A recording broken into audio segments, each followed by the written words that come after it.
And would it be fair to say that you're seeing, as the model has evolved and the, as you have noted, award-winning technology is being acknowledged in the industry, that you're getting a slightly different push from both sides, what the banks themselves are now looking at in terms of how they want to further integrate within their own organisation the information that comes from respective various trading systems, and a slightly different emphasis from the end user who's looking just for the efficiency to connect up with many of its trading portals as possible. So what we're now seeing is a kind of next generation of requirements. We've mentioned the fact that clients are now looking for more aggregation, certain sectors are looking for netting and so on. But actually the workflow itself is starting to change. So if a major part of your cost is actually entering a ticket, then you only want to enter that ticket into one system, and you end up with almost like a bagatelle machine where the trade pops in the top and wiggles all the way down through some systems and pops out as some money at the bottom. Now what we're seeing is certainly more sophisticated clients wanting to run a series of systems in parallel. So they might have a booking system, they might have a risk management system, they might have a portfolio management system, and these systems actually want to have the ticket at the same time. You might want to then also send it over to have some kind of counterparty matching. And the way in which our software is now designed allows all these things to take place at the same time, so that we will receive a successful status message and acknowledgement each time a process is undertaken, and then when you've got, frankly, all the ticks on the ticket, then you can release it to CLS or some other payment authority. None of this is possible if you have to keep re-entering the ticket, because, as I said, the price of entering a ticket in the first place is greater in many cases than the price of processing it subsequently. So that's another thing that we're also seeing, is that certainly with the smaller banks, hedge funds and so on, they're actually outsourcing a lot of the processing from scratch. There's an anecdote about when I was on a panel a couple of years ago. A company had undertaken some work on working out what the average price of a ticket was, and they came out with $3.50 a ticket. And they went round to see their clients, and they said, "We think it's $3.50 per ticket."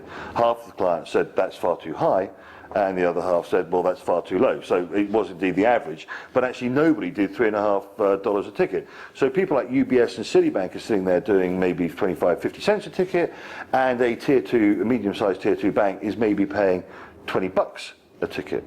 Now, if you're paying $20 a ticket, what you want to do is to find someone else to go and do your tickets for you. You really do. And it might well be that you will outsource that work to someone like Citibank or to UBS, or indeed to people now like Wall Street, FSS, who are also setting up outsourced back office systems. And when you have that take place, now you've got a further set of routing requirements that the ticket has in the first place. You've got to receive the ticket, you've got to make sure that actually you did trade what you said you had traded, but you also need that ticket to go to some kind of utility outside of your own branch in order to be processed. So all these things are starting to evolve. In the next few years, we're going to see a very different landscape for the processing over-the-counter tickets. We haven't even touched yet on the need to have, or the pressure to have central counterparty type clearing models for over-the-counter instruments. But even if you ignore how settlement will finally take place, merely the ability to move tickets around at very low price immediately after they're executed means that you're able to have a very much more sophisticated and efficient workflow than that which currently exists. I think I've heard you describe this, Mr. Dime, before as a message bus, where rather than the tickets, as you pointed out earlier, having to be put through a variety of different functions, the ticket itself doesn't move, but the variety of different functions that you've mentioned, allocations, and get attached to it, so that all these processes can happen simultaneously. Yes, if you look at things, assets traded on an exchange model, actually what happens is, in reality post-trade, the ticket really doesn't move.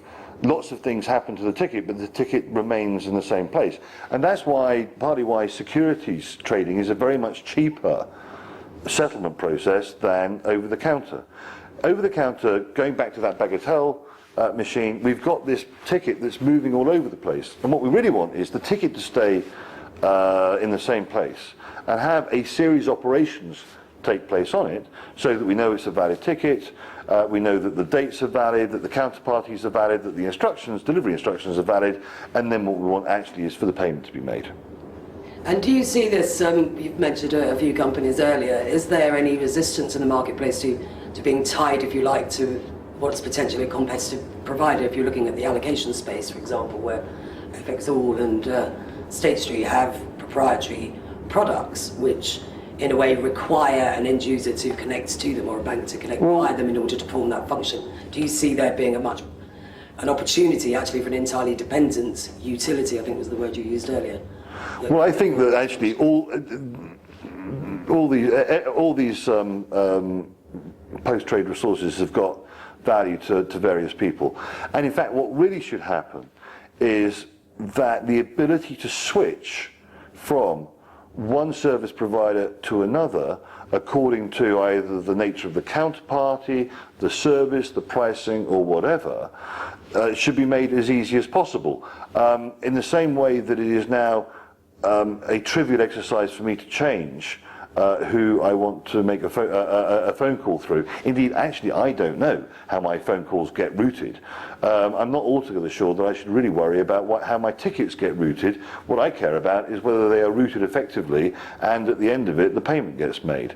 So there is certainly a requirement in the real money space to have an allocation capability which is independent of execution. It would, however, be fair to say, we work with both FXall and FX Connect, that the services they provide are extremely well accepted services where they've got a lot of data enrichment, and for an awful lot of clients it will be appropriate for the transactions to continue being routed through those services. Thank you. And finally, what do you see as the biggest trends going forward in your space, and how is Logiscope going to address them? Actually, the biggest trends are, I think, long-term, this regulatory pressure that will finally win over on central counterparty clearing. The FX market does not need to be regulated, so hello Bank of England, hello Fed, you don't need to regulate it, it's perfectly okay as it is.